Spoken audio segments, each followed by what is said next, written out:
IIT Kanpur के 3 students ने एक स्टार्टअप शुरू किया। इनका विजन था सिर्फ ₹1 में लोगों को शॉर्ट्स के थ्रू हाई पेइंग स्किल्स सिखाना, जैसे English speaking, share market, part time income, self growth और घर बैठे आधार कार्ड और पैन कार्ड अपडेट करना। अपने इसी विजन को पूरा करने के लिए इन्होंने लॉन्च किया सीखो ऐप। क्योंकि 2020 के टाइम लॉकडाउन लगा हुआ था और इसी टाइम पे टिकटॉक जैसे शॉर्ट्स प्लेटफॉर्म भी बैंड हो चुके थे, तो लाखों लोगों ने सीखो ऐप को डाउनलोड किया। इसके क्लीन यूआई और शॉर्ट्स वीडियो की वजह से ये एक सक्सेसफुल स्टार्टअप बन गया। लेकिन इसके कुछ ही दिन बाद आखिर ऐसा क्या हुआ कि लाखों लोगों ने एक बार में इस ऐप को अनइंस्टॉल कर दिया और तो और प्ले स्टोर और ऐप स्टोर पे जाकर नेगेटिव रिव्यू देने लगे। आइए आज की इस वीडियो में जानते हैं द सैटिस्फाइंग डाउनफॉल ऑफ सीखो।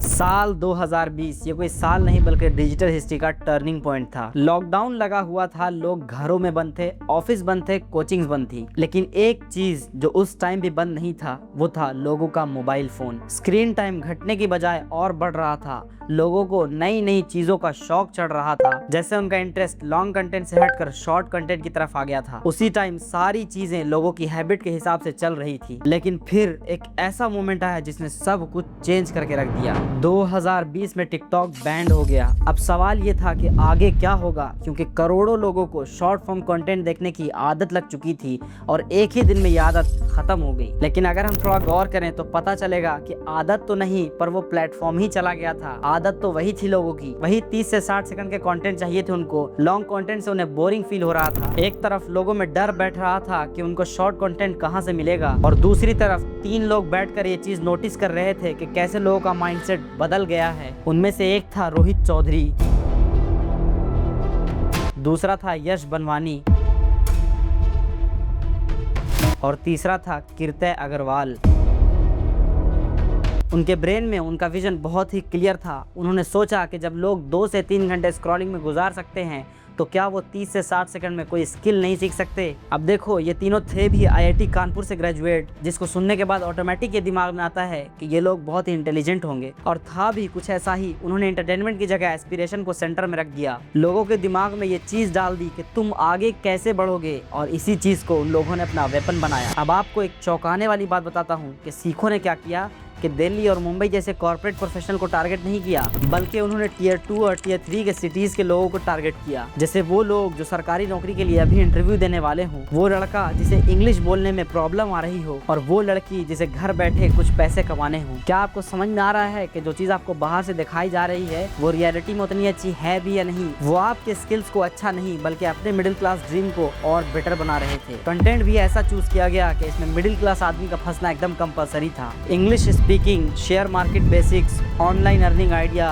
आधार कार्ड और पैन कार्ड सर्विस, यूट्यूब और Instagram growth, digital marketing fundamentals. मतलब वो चीज जो यूट्यूब पे इधर उधर बिखरी हुई है उसको एक जगह अरेंज करके ये लोग देंगे, जो अफोर्डेबल प्राइस पे शॉर्ट होगा, प्रैक्टिकल होगा और हिंदी में रहेगा। अब 1 मिनट के लिए आप इमेजिन करो कि आप एक वीडियो यूट्यूब पे देख रहे हो जिसकी लेंथ 40 मिनट है, और वही चीज सीखो पे 5 मिनट में सिखाई जा रही है, तो आप ऑटोमेटिकली सीखो की तरफ अट्रैक्ट होगी। शुरुआत में सीखो ने अपना कंटेंट नहीं बनाया, उन्होंने यूट्यूब और इंस्टाग्राम के क्रिएटर्स के कंटेंट को एक जगह किया। इसका मतलब ये हुआ कि कॉस्ट बहुत ही लो थी और स्केलिंग बहुत ज्यादा फास्ट। ऐप का यूआई बिल्कुल क्लीन था, वीडियोस 3 से 5 मिनट की थी और स्क्रॉलिंग एक्सपीरियंस एकदम स्मूथ था। अब लोगों को भी लगने लगा था कि यार ये तो यूट्यूब का शॉर्ट वर्जन है। जिसके बाद इन्वेस्टर्स की नजर इस ऐप पे पड़ती है और धीरे धीरे इनकी टीम एक्सपैंड होने लगती है। जिसके बाद एक न्यू कॉन्सेप्ट इंट्रोड्यूस हुआ, सीखो गुरु। अब सीखो अपना कंटेंट खुद बनाने लगा था। प्लेटफॉर्म यूनिक और कंपनी के कंट्रोल में हो गया। लोगों के दिमाग में आने लगा कि सीखो एक बहुत बड़ा प्लेटफॉर्म बनेगा,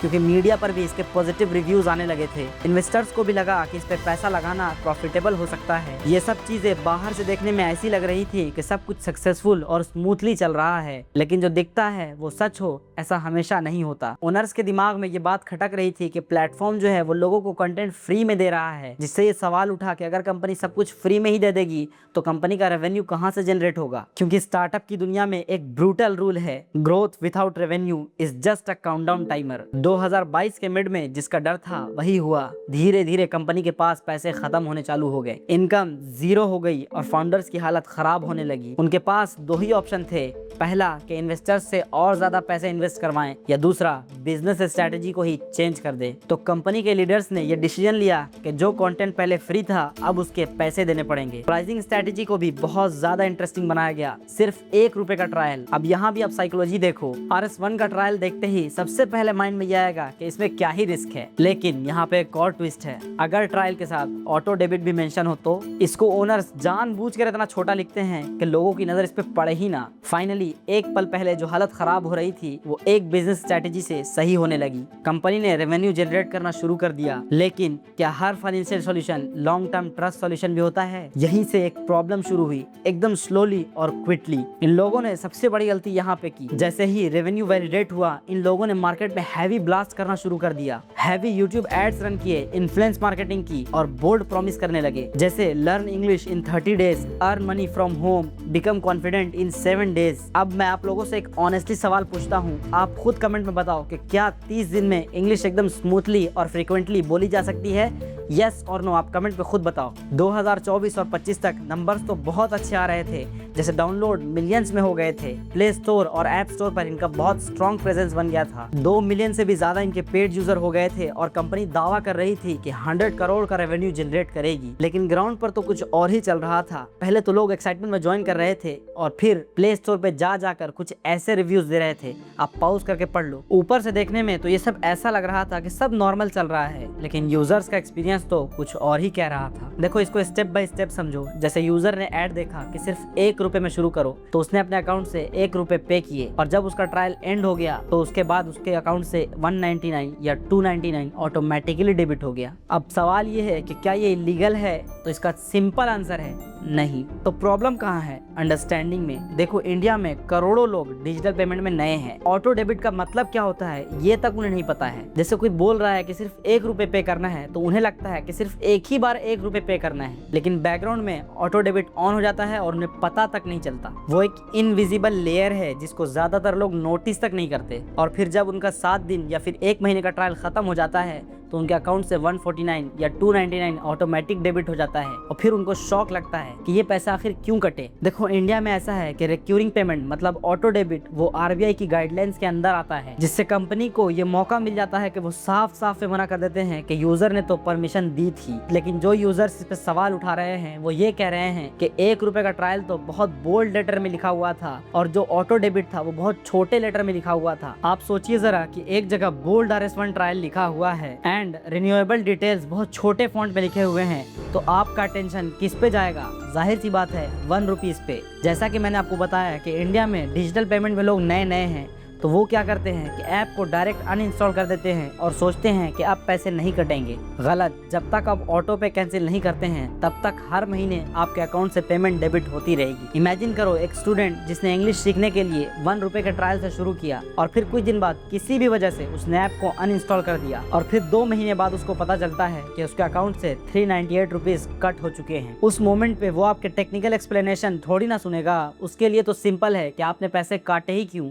और यहीं पे ट्रस्ट टूट जाता है। और बात बस यहाँ पे नहीं खत्म होती। अभी आप देखो कि सीखो ने कैसे कैसे माइंड गेम खेले। सीखो का साइन अप प्रोसेस बहुत ही सिंपल था, कुछ ही क्लिक में आप उस पे साइन इन कर जाते हैं और बात जब कैंसिल करने की आती है तो प्रोसेस बहुत ज्यादा लंबा चौड़ा कर दिया। पहले प्रोफाइल में जाओ, फिर सेटिंग में, फिर सब्सक्रिप्शन में, उसके बाद कैंसिल का ऑप्शन आता है। आप खुद ही सोचो, जब ज्वाइन करना इतना ईजी बनाया है तो एग्जिट करना भी ईजी बनाना चाहिए था।